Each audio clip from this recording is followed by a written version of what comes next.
नवीन वेदांती लोग केवल परमेश्वर ही को जगत का अभिन्न निमित्त उपादान कारण मानते हैं। नवीन वेदांती बताया था, जो वेदांत वाले लोग हैं, जो अद्वैतवादी लोग हैं, जो नाम तो वेदांत का लेते हैं और सिद्धांत गलत सिखाते हैं। वो सिखाते हैं जीव ब्रह्म एक है, ब्रह्म सत्यम जगत मिथ्या, जगत कुछ है ही नहीं, सब झूठ है, आपको तो भ्रांति हो रही है। इनका नाम रख दिया महर्षि जी ने नवीन वेदांती, क्योंकि इन्होंने वेदांत के नाम पर नई व्याख्या कर दी। जो पुरानी व्याख्या थी वो त्रैतवाद की थी। वेदांत में 3 वास्तु बताई है, ब्रह्म जीव प्रकृति, ईश्वर जीव प्रकृति 3 अलग अलग हैं। इन्होंने नई व्याख्या कर दी, नाम तो वेदांत का लेते हैं और व्याख्या उल्टी करते हैं कि ब्रह्म जीव एक ही है, जगत मिथ्या है, बस। जैसे नवीन बौद्ध बोलते हैं, नवीन बौद्ध। हाँ हाँ, नवीन बौद्ध। तो इस प्रकार से ये हो गए नवीन वेदांती लोग। अब ये क्या मानते हैं?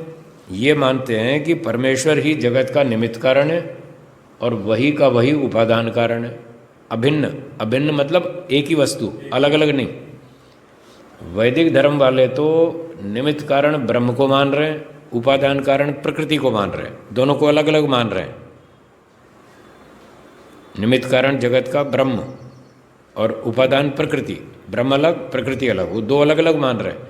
ये ब्रह्म को ही निमित्त मान रहे हैं, ब्रह्म को ही उपादान मान रहे हैं, एक ही वस्तु को, इसलिए अभिन्न शब्द का प्रयोग किया। तो ये तो ऐसा मानते हैं। एक उदाहरण देते हैं, उपनिषद का वचन है, यथा ऊर्ण नाभि सृजते गृह्णते च। इसका अर्थ लिखा है, जैसे मकड़ी बाहर से कोई पदार्थ नहीं लेती, अपने ही में से तंतु निकालकर जाला बनाकर आप ही उसमें खेलती रहती है, अपने मुंह से ही जाला बनाती है और फिर बाद में उसी को खा जाती है, जाले को। सृजते गृह्णते च, बनाती भी है जाला, खा भी जाती है। वैसे ही ब्रह्म अपने में से जगत को बनाकर स्वयं ही जगदाकार बनकर आप ही क्रीड़ा कर रहा है, मकड़ी की तरह से। सो ब्रह्म इच्छा और कामना करता हुआ कि मैं बहुरूप अर्थात जगद आकार हो जाऊं, संकल्प मात्र से सब जगत रूप बन गया। तो ब्रह्म ही जगत बन गया अपने अंदर से। जैसे मकड़ी जाला बनाती है, ब्रह्म ने अपने अंदर से जगत बना दिया। तो ब्रह्म और जगत कोई अलग अलग चीज़ थोड़ी है, ऐसा पूर्व पक्षी का मत है। क्योंकि अब मांडूक्य उपनिषद पर एक कारिका प्रस्तुत कर रहे हैं, क्योंकि आदौ अन्ते च यन् नास्ति वर्तमाने अपि तत्तथा। कारिका मतलब श्लोक। मांडूक्य उपनिषद पर ये एक श्लोक है जो इन्होंने अपने पक्ष की पुष्टि में रखा है। अर्थात जो प्रथम न हो और अंत में भी ना रहे, न वो पहले था न बाद में रहा, तो वह वर्तमान में भी नहीं है। जगत आदि में नहीं था और बाद में नहीं रहेगा, प्रलय हो जाएगी, तो फिर वर्तमान में भी नहीं है। इसको बोलते हैं ब्रेन वॉशिंग, दिमाग ब्रेन वॉश करना। ना वो आदि में था ना अंत में रहेगा, तो अब भी नहीं है। ऐसे ब्रेन वॉशिंग करते हैं लोग। किंतु सृष्टि की आदि में जगत न था, ब्रह्म था। सदैव सौम्य इदम अग्र आसीत, जगत से बनने से पहले ब्रह्म था। तो देखो, ब्रह्म था, जगत कहाँ था? जगत तो था ही नहीं। और प्रलय के अंत में संसार नहीं रहेगा, प्रलय के अंत में संसार फिर खत्म हो ही जाएगा। तो वर्तमान में भी सब जगत ब्रह्म क्यों नहीं? इसको ब्रह्म ही क्यों नहीं मान रहे? जगत क्यों मानते हो? इसको जगत मानना गड़बड़ है, भ्रांति है। पहले नहीं था, हाँ, ना अंत में रहेगा, तो फिर जगत है ही नहीं, वर्तमान में भी नहीं है। ये ब्रेन वॉशिंग है। ठीक है, अब इसका उत्तर दे रहे हैं। आगे उत्तर आ रहा है सिद्धांति की तरफ से। जो तुम्हारे कहने के अनुसार जगत का उपादान कारण ब्रह्म होवे, इसको न्याय दर्शन में अभ्युपगम सिद्धांत कहते हैं। सपोज, चलो मान लेते हैं थोड़ी देर के लिए, हम थोड़ी देर के लिए मान लेते हैं कि ब्रह्म जगत का उपादान कारण है, तो वह परिणामी अवस्थांतर युक्त विकारी हो जावे। जैसे कच्चा केला फिर पक गया, फिर गल गया, फिर ख़त्म हो गया, तो ब्रह्म में भी ये विकार शुरू हो जाएंगे। पहले वो कच्चा होगा, फिर पक जाएगा, फिर गल जाएगा, फिर नष्ट हो जाएगा। अब बोलो, ब्रह्म में विकार मानोगे ऐसा? ये दोष आएगा। अगर ब्रह्म जगत का उपादान कारण होवे तो अवस्थांतर युक्त, परिणामी और विकारी हो जाए, उसमें चेंजेस आने शुरू हो जाएंगे। जैसे केले में आते हैं, सेब में आते हैं, तो हर चीज़ में जो परिवर्तन हो रहा है फिर ब्रह्म में भी ऐसे विकार मानने पड़ेंगे। घटना, बढ़ना, गलना, सड़ना, ये सब दोष आ जाएंगे। और दूसरी बात, उपादान कारण के गुण कर्म स्वभाव कार्य में भी आते हैं, क्योंकि नियम है जैसे गुण कारण में होते हैं वैसे कार्य में आते हैं। आपने हलवे में चीनी डाल दी तो मीठा होगा, और अगर नमक डाल दिया तो नमकीन होगा, फिर हलवा नहीं बनेगा, उपमा बनेगा। तो जो कारण में गुण होंगे वही कार्य में आएंगे। इसी नियम से ब्रह्म में, अब आगे पढ़ता हूँ, उपादान कारण के कारण गुण पूर्वक कार्य गुणो दृष्टा, ये सूत्र है वैशेषिक दर्शन का। उपादान कारण के सदृश कार्य में गुण होते हैं तो ब्रह्म सच्चिदानंद स्वरूप है। अगर उसको आप उपादान कारण मानोगे तो जगत कार्य रूप से असत, जड़ और आनंद रहित है। अगर ब्रह्म के ब्रह्म इसका उपादान होता तो ये उल्टे लक्षण कहाँ से आ गए, उल्टे गुण क्यों आ गए जगत में, नहीं आने चाहिए थे। जैसे हमने चीनी डाली तो हलवा मीठा बनेगा, कारण द्रव्य में मिठास है चीनी में, तो कार्य द्रव्य हलवे में भी मिठास आएगी। अगर ब्रह्म ही उपादान होता जगत का तो जैसे ब्रह्म सच्चिदानंद स्वरूप है तो जगत भी सच्चिदानंद स्वरूप होना चाहिए, पर जगत तो ऐसा नहीं है। जगत तो असत था पहले, ब्रह्म तो सत था। सृष्टि उत्पत्ति से पहले ब्रह्म तो सत्तावान था, जगत तो था ही नहीं। और ब्रह्म चेतन था, जड़, जगत तो जड़ है। और ब्रह्म तो आनंद स्वरूप है, जबकि जगत आनंद रहित है। यहाँ पर वैसा आनंद नहीं है 24 घंटे रहने वाला, जैसा ब्रह्म में 24 घंटे आनंद है ऐसा जगत में नहीं है। ब्रह्म का आनंद बहुत उच्च स्तर का है, जगत का आनंद तो बहुत घटिया है। ब्रह्म के आनंद से कोई बोर नहीं होता, और जगत के आनंद से 5-10 मिनट में बोर हो जाते हैं। हलवा खाओ, कितनी देर खाओगे? 5 मिनट, 10 मिनट, 20 मिनट, बस बोर हो जाएंगे। तो इसलिए ब्रह्म यदि जगत का उपादान होता तो जगत में भी वही सारे गुण होते जो ब्रह्म के। आगे पढ़ता हूँ। ब्रह्म अज, ब्रह्म का कभी जन्म नहीं हुआ और जगत उत्पन्न हुआ है, ये विरोध है। ब्रह्म अदृश्य है और जगत दृश्य है। ब्रह्म निराकार है, जगत साकार है। ब्रह्म दिखता नहीं, जगत दिखता है। ब्रह्म अखंड है और जगत खंड रूप है, इसमें तो टुकड़े हैं। पहाड़ पे डायनामाइट लगाओ और देखो फिर कितने परखचे उड़ते हैं उसके, ब्रह्म के तो उड़ते नहीं। जो ब्रह्म से पृथ्वी आदि कार्य उत्पन्न होवे तो पृथ्वी आदि कार्य के जड़ आदि गुण ब्रह्म में भी होवें। फिर ये सारे जगत के गुण ब्रह्म में भी मानने पड़ेंगे आपको, क्योंकि कारण और कार्य के गुण एक समान होते हैं। तो दो बात बनेगी, या तो जगत के सारे दोष ब्रह्म में स्वीकार करो या ब्रह्म के सारे गुण जगत में दिखाओ। अब आप दो में से एक भी नहीं कर पा रहे इसलिए जगत का उपादान ब्रह्म नहीं है। अर्थात जैसे पृथ्वी आदि जड़ हैं वैसा ब्रह्म भी जड़ हो जाएगा अगर आप उसको उपादान मानेंगे तो। और जैसा परमेश्वर चेतन है वैसा पृथ्वी आदि कार्य भी चेतन होना चाहिए। दोनों बातें होनी चाहिए, या तो ये वैसा हो या तो वो ऐसा हो, दोनों होनी चाहिए, पर ऐसी है नहीं। ठीक है जी, आगे पढ़ता हूँ। पूर्व पक्षी ने आक्षेप लगाया था, हाँ जी, और जो मकड़ी का दृष्टांत दिया था अब उसका जवाब देंगे कि मकड़ी अपने अंदर से जाला बुनती है और खा जाती है और उसी जाले में खेलती रहती है। ब्रह्म भी जगत में खुद ही बनाता है और उसमें खेलता रहता है। अब उसका उत्तर सुनो। हाँ, तो जो मकड़ी का आपने दृष्टांत दिया था वह तुम्हारे मत का साधक नहीं है, तुम्हारे मत की सिद्धि नहीं करता, तुम्हारे पक्ष की सिद्धि नहीं करता, उल्टा दृष्टांत है। जो मकड़ी का दृष्टांत आपने दिया था वो तुम्हारे मत का साधक नहीं किंतु बाधक है। वो तो आपके विरुद्ध दृष्टांत है, आपके पक्ष की पुष्टि नहीं करता, उल्टा उसका विरोध करता है, क्योंकि वह जड़ रूप शरीर तंतु का उपादान है। मकड़ी के मुंह से जो जाला निकला, तंतु, जाला, तंतु मतलब जाला, ये जाला कहाँ से निकला? मकड़ी की आत्मा में से या शरीर में से? देखो, दो चीज़ें, शरीर अलग है, मकड़ी की आत्मा अलग है।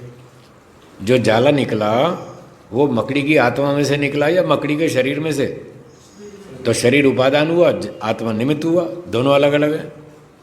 इसलिए वो आपके पक्ष की पुष्टि नहीं करता कि ब्रह्म में से जगत बना, झूठ है ये। मकड़ी का दृष्टांत आपके पक्ष की सिद्धि नहीं करता है, बल्कि बाधक है। मकड़ी का शरीर जड़ है, वो तंतु का उपादान कारण है। शरीर भी जड़ है, जाला भी जड़ है। कारण गुण पूर्वक कार्य गुणों दृष्टा, कारण गुण के कार्य गुण दोनों एक समान है। शरीर भी जड़ है, जाला भी जड़ है। और जीवात्मा निमित्त कारण है, मकड़ी का आत्मा जिसने जाला बुना, उसमें तो टेक्नोलॉजी चाहिए। जाला बुनने में टेक्नोलॉजी होती है, चेतन में आत्मा चेतन है, तो चेतन आत्मा उसका निमित्त कारण है जाले का, और उपादान मकड़ी का शरीर है। तो वही तो हम कह रहे हैं, शरीर अलग है, आत्मा अलग है, प्रकृति अलग है, ब्रह्म अलग है। जगत का निमित्त कारण ब्रह्म है और उपादान कारण प्रकृति है।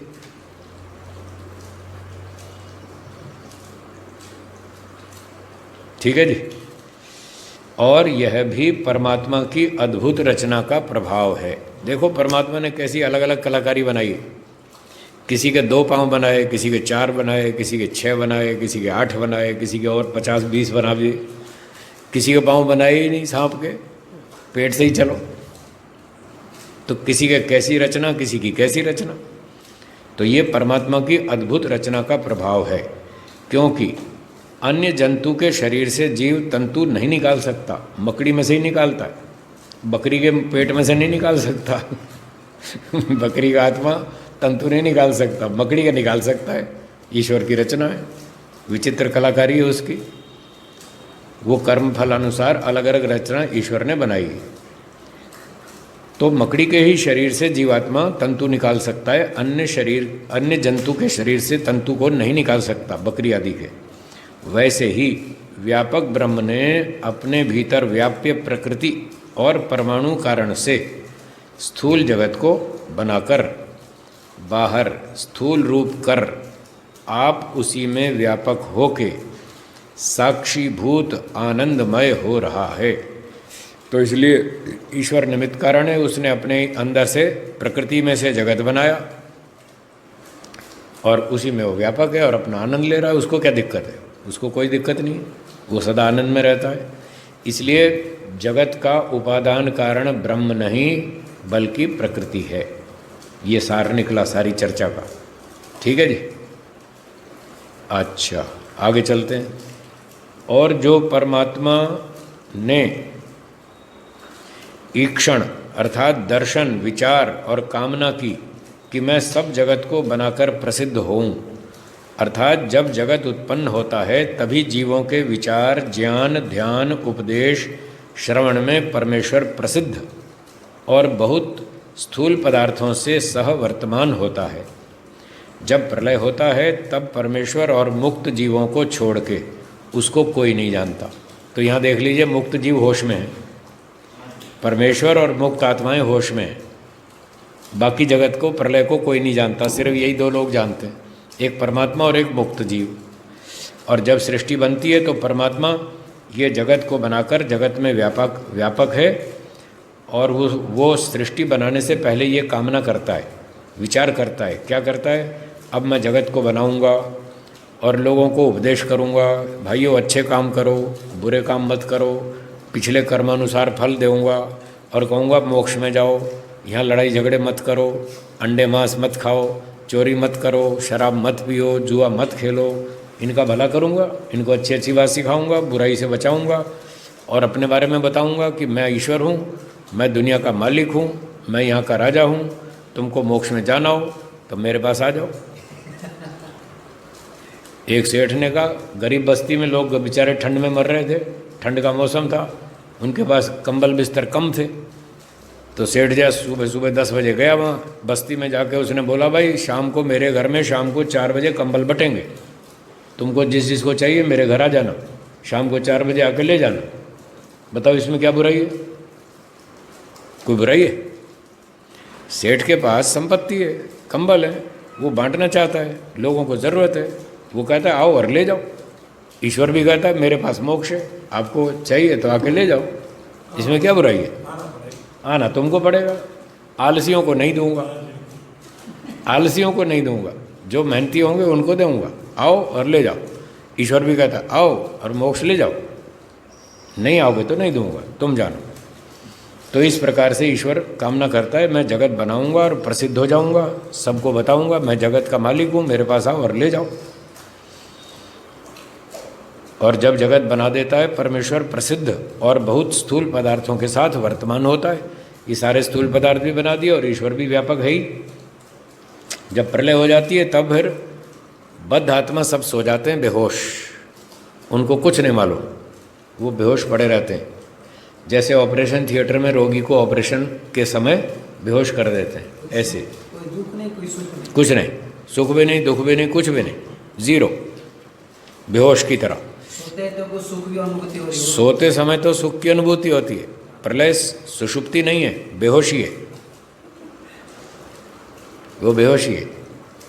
दुख से भी कट, सुख से भी कट, दोनों से कट, जीरो। तो उस समय केवल उसको परमात्मा जानता है और मुक्त आत्माएं, बस इतने जानते। पृष्ठ 175। कारण गुणपूर्वक कार्य गुणो दृष्टा, ये हो गया प्रसंग। और अब इसके नीचे एक वाक्य है, और जो वह कारिका है। यहाँ से चलेगा ना? ठीक है, मैं आगे पाठ शुरू करता हूँ। और जो वह कारिका है वह भ्रम मूलक है। ये जो कारिका का मतलब जो आदौ अन्ते च यन् नास्ति वर्तमानेपि तत्तथा, ये श्लोक। कारिका का मतलब श्लोक, हाँ, कारिका मतलब श्लोक। कौन सा श्लोक? जो कल उसने पूर्व पक्षी ने बोला था, आदौ अन्ते च यन् नास्ति वर्तमानेपि तत्तथा। ये जो श्लोक है इसके विषय में कह रहे हैं महर्षि दयानंद जी कि वह जो कारिका है वह भ्रम मूलक है, वो भ्रांति उत्पन्न करती है। कारिका स्वामी जी श्लोक के भाग को बोलते हैं। श्लोक, श्लोक, कारिका मतलब श्लोक, चाहे पूरा श्लोक हो चाहे आधा हो, श्लोक। ठीक है। तो क्योंकि प्रलय में जगत प्रसिद्ध नहीं था और सृष्टि के अंत अर्थात प्रलय के आरंभ से जब तक दूसरी बार सृष्टि न होगी तब तक भी जगत का कारण सूक्ष्म होकर अप्रसिद्ध है। तो वो जो कह रहा था कि आदौ अन्ते च यन् नास्ति, आदि में भी नहीं है, अंत में भी नहीं है, इसलिए वर्तमान में भी नहीं है, तो वो झूठ बोल रहा है। आदि में कारण रूप में था और अंत में प्रलय होगी तब भी रहेगा, कारण रूप में रहेगा, शून्य नहीं था। वो चालाकी कर रहा है कि शुरू में कुछ नहीं था, अंत में कुछ नहीं था, तो अब भी कुछ नहीं है। वो ऐसा गोल गोल बात कर रहा है। तो सिद्धांती कह रहा है तुम झूठ बोलते हो, सृष्टि के बनने से पहले जगत कारण रूप में था, प्रकृति के रूप में। सृष्टि की जब प्रलय हो जाएगी तब भी रहेगा, कारण रूप में रहेगा। मकान टूटने पर ईंट तो बचेगी, मलबा तो बचेगा ना, तो फिर ख़त्म, शून्य थोड़ी हो जाएगा। इसलिए वो झूठ बोल रहा है। तो कह रहे हैं प्रलय के पश्चात, प्रलय के आरंभ से जब तक दूसरी बार सृष्टि नहीं होगी तब तक भी वो कारण रूप में रहेगा, अप्रसिद्ध रहेगा। क्योंकि प्रमाण दे रहे हैं, तम आसीत तमसा गूढ़म अग्रे। तो आसीत इस मंत्र में लिखा है, आसीत था, सब कुछ अंधकार में ढका हुआ था। आसीदिदम तमोभूतम अप्रज्ञातम अलक्षणम अप्रतर्क्यम अविज्ञेयम प्रसुप्तम इव सर्वतः। ये सब जगत, हिंदी पढ़ रहा हूँ, ये सब जगत सृष्टि के पहले प्रलय में अंधकार से आवृत अर्थात आच्छादित था। आवृत शब्द का ही अर्थ है आच्छादित। आच्छादित का अर्थ है ढका हुआ, अंधकार से ढका हुआ था। जैसे रात को जंगल में अंधेरा होता है तो अंधेरे में सब चीज़ें ढकी रहती हैं, कुछ दिखता नहीं। तो ऐसे ही जगत सृष्टि से पहले प्रलय में अंधकार से ढका हुआ था और प्रलयारंभ के पश्चात भी वैसा ही होता है। और जब प्रलय शुरू होगी तब से लेकर के सृष्टि बनने से पहले तक पूरे सृष्टि काल में वो चुपचाप पड़ा रहता है, अंधकार से ढका रहता है। उस समय न किसी के जानने, न तर्क में लाने और न प्रसिद्ध चिन्हों से युक्त इंद्रियों से जानने योग्य था और न होगा। प्रलयावस्था में सब कुछ शांत था, कोई जानता नहीं था, क्योंकि सब बद्ध आत्माएं सो रही थी, बेहोश हो गई थी। मुक्तात्माओं का प्रसंग नहीं है, ध्यान रखना, ईश्वर की बात नहीं चल रही है, बद्ध आत्माओं की बात चल रही है। वो सारे चुपचाप बेहोश थे, कोई तर्क वितर्क नहीं कर सकते थे, कुछ देख नहीं सकते थे, इंद्रियां नहीं थी, प्रकाश नहीं था, सूर्य नहीं था, कुछ भी नहीं था। तो ना कोई सोच सकता था, ना विचार कर सकता था, ना देख सकता था, ना समझ सकता था, सब बेहोश पड़े थे चुपचाप। कारण रूप में प्रकृति थी।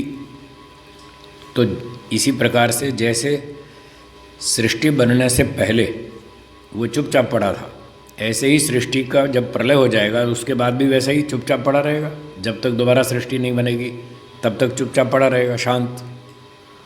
इसलिए था तो सही, कारण रूप में था, किंतु वर्तमान में जाना जाता है और प्रसिद्ध चिन्हों से युक्त जानने योग्य होता है और यथावत उपलब्ध है। अब हाथ पैर आँख नाक कान सारी इंद्रियां हैं, सूर्य भी है, प्रकाश भी है, पदार्थ भी हैं, पर्वत भी है, नदी भी है, समुद्र भी है, पशु भी हैं, मनुष्य भी हैं। अब सब कुछ दिख रहा है, देखने के साधन भी हैं, देखने वाला भी होश में है और देखने के सहयोगी साधन सूर्य आदि वो भी हैं।